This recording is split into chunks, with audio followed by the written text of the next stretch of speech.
But I do want to ask you a little bit about where you're from and what brought you to China originally, because I've very rarely met someone who's lived in China as long as you have. I think actually you're the only person I know that has lived here this long who's not ethnically Chinese. Yeah, I really appreciate the question. 我觉得不可思议了. I also can't believe it. All right. Mm, Because I'm telling you now that up until the time when I was invited to China, I mm, previously had never had a thought mm, about China in particular. Hmm.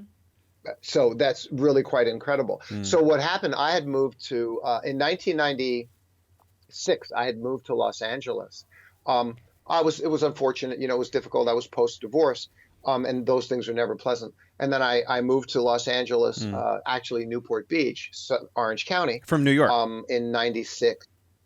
No, from Phoenix. We all, the Italian, a lot of the Italian Americans, Jason, go to, well, there's a joke in New York. The Jews go to Miami and the Italian Americans go to Phoenix. Oh yeah. That's what goes on. Yeah, Mm, for, mm, for the nice weather, to get out of the winter weather mm, in, mm, the mm, northeast mm, of America. Mm. So my family has been in Phoenix, Arizona, Scottsdale for like 45 years. So we mm, were all mm, there. So like I said, then I had my reason to start my life fresh again. And I moved to Southern California, I moved to Newport Beach, and that was wonderful. And as you might know, when you Los Angeles, Newport Beach area, mm, Orange County, you've got a lot more Asian, Chinese. mhm, You got a million Chinese just up in San Gabriel. You've got a million Chinese in the middle of Los Angeles. Then you've also got down in Orange County, Laguna Hills. You've got a lot of Chinese, but also Korean, mhm, Vietnamese, and mhm, Japanese. So there's a lot more Asians. And so that was it. Just that they were in the community, wonderful. And I was going to an acupuncturist in Little Saigon, up in Garden Grove, up near Disneyland. You go into places, 那个 Shaozhongguoqu, right? Oh, like These little Chinatowns. Chinese communities. Uh-huh. Yeah, and right. The Vietnamese, but Vietnamese as well. In Garden Grove, it's called Little Saigon. mm, Mm. And mm, you go into a mall, and there's a mall and all the streets and there's no English anywhere. I mean, it's really like it's all ethnic Asian. So it's Vietnamese and Chinese. They're all mixed in there. And I'm in there and my neck is bad. So I'm getting some acupuncture done from the mhm, Chinese lady. And of course, I'm one of her few white guy customers, right? Most people in America have no clue. They would never go to I was like I was the only white guy in the whole mall, right? Wow. And I would go in there and go shopping and go to the Chinese medicine shops. But I was there for the acupuncture. mhm, mhm, Okay. So that was my only connection to China and Asia was my Chinese acupuncture lady. mm. And she just one day said to me, my friend is from Chongqing. And I was like, where's that? And she said, oh, it's in Sichuan. It's in, it's in the hinterland, right? We Mm. know this word. It's in the hinterland. It's in Sichuan province, which is the middle of the country. And I went, that's nice. And she says, he will invite you to go to China. He'll invite you to go to China to do some business. And I thought, okay, sure. I'm Yeah, why interested. not? I was free. Yeah. I swear to you, that's what happened. So he takes me, this Chongqing guy, wonderful Frank. I love you. I do the shows. I always mention him. His English name is Frank Lee. He's back in LA with the family restaurant. He brings me to Chongqing. I meet Mhm, his family, of course. I don't have to tell you. This was 3 years later. So this was 1999. mhm, Can you imagine? I arrived in Chongqing and Chengdu in 1999. It was before mm, WTO. Nothing, Mm. zero had changed. Nothing changed. So this blew my mind. mm, This blew my mind. But also when you show up in Chongqing and get your culture shock from Chongqing in 1999 and Chengdu as well. We were in Chengdu, going to Chengdu too, because the U.S. consulate was in Chengdu. Okay. mm. But it's not only you getting the culture shock. I'm the only tall, white guy in the city, basically. And so all the Chongqing people, they're the ones, because they're, by the way, people out in Sichuan are short. Right. Shorter. So I'm 188. I'm 188 tall. So I'm 188. So I'm extra tall. Mm. Now, I would go walking along the streets and people are, they're staring at you, and with their kids and everything. This is 24 years ago. Right. So I go into a shirt and tie shop along the road, all the shops together, Mm. right?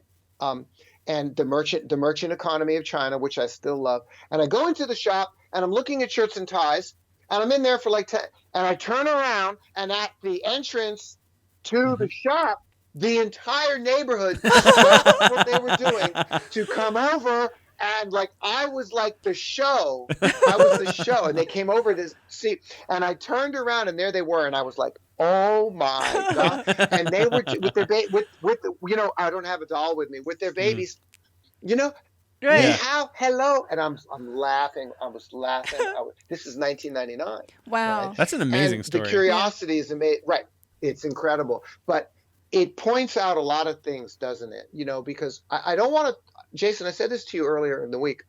I don't want to talk about me to talk about me. That's absolutely not necessary. I want to talk about me in these stories because of what it tells us about the country, about cross-cultural relations, about life. That's what's important. And when you look at what was happening back then, why people, Chinese people, are high on what's called curiosity in their minds. Chinese people are high on curiosity, and they're not afraid to ask questions because they. And again, there's a subtlety here. The reason Chinese people ask you questions is because they're looking for a friendly conversation. But what they want to do is that when a Chinese person meets you, in order to develop rapport, to have a friendly conversation, like in a taxi, okay, the taxi driver wants to have a friendly conversation with you, okay? So in order to have a friendly conversation with you, they want to say something, they want to say that they admire you. They can't say, oh, Nisha Hunhao, wow, you are great, what's wonderful. Where are you from? Meiguo. Wow, that's wonderful, you are from Meiguo. Really? Do you own a home in China? What? What? It's just like, what? I mean, no one in America would ever ask a stranger, do you own a home? It would never enter your mind to ever ask a question like that. You guys already... Jason, do you understand me? Yeah, but you already started talking. You're no longer strangers. No longer complete you're strangers. friends now. So it's, do you own a home? Answer. Let's just say my answer is yes, and it was yes, because my first home I bought was on the beach in Sanya, Island, in 2002. Can you imagine that? So that's another story, right? So I said yes, because it was true, and then the taxi driver said, and how big is it? And what did you pay for it? And you're just like, oh my God. The foreigner is going, no, you got to be kidding me. And then you must know why. How big is your apartment? Oh, it's 110 square meters. Oh, that's good for you. Good for you. Yeah. How much money do you make? And now the foreigner is out of his mind. The foreigner cannot believe that this stranger would ask these imposing, rude, inappropriate questions. And what is it that the taxi driver, he wants to have a friendly conversation. Yeah. Wow, you're from another country? Wow, you're from America? You own a home here? It's 110 square meters? Good for you. Can you see the ocean? You make how much money? Wow, that's so great. Yeah. And also, now it makes sense. That's what he... Yeah. Wait, so...